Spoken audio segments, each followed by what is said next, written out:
గారి 6వ వర్ధంతి సందర్భంగా ముందుగా వారికి నివాళులు అర్పిస్తూ వారికి ఆత్మశాంతి కలగాలని ఆ భగవంతుని ప్రార్థిస్తూ జైపాల్ రెడ్డి గారి నుంచి చెప్పే స్థాయి నాకు లేదు, కానీ మాకున్న అనుబంధం కానీ వారి గురించి ఆయన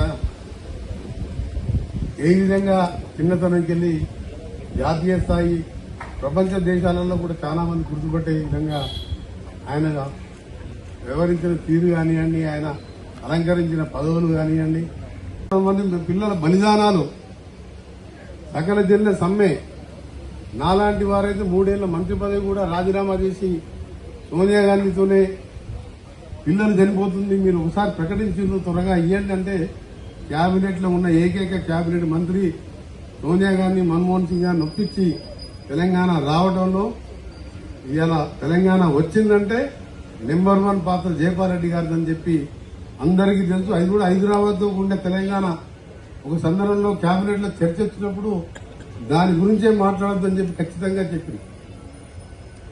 అలాంటి వ్యక్తి ఈరోజు లేకపోవడం నిజంగా చాలా దురదృష్టకరం. ముఖ్యంగా మన హైదరాబాద్ తీసుకుందాం, ప్రపంచ స్థాయి మెట్రో వచ్చిందంటే అది ఓన్లీ జైపాల్ రెడ్డి గారి కృషిని. ప్రపంచంలోనే one of the best metro Hyderabad metro.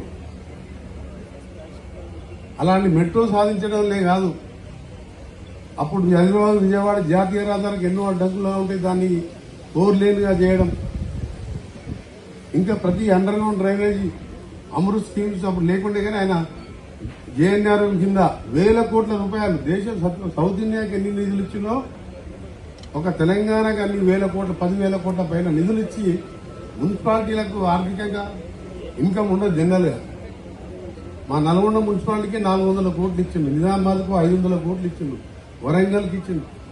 అంటే సొంత స్టేట్ మీద చూసుకుంటూ తెలుగు రాష్ట్రాలు కంబైన్డ్ గా ఉన్నప్పుడు కానీ దేశం మొత్తం మీద కూడా నిజాయితీగా పనిచేసిన నాయకుడు. నిజంగా ఆయనని ఎప్పటికి కూడా మరవది గడ్డ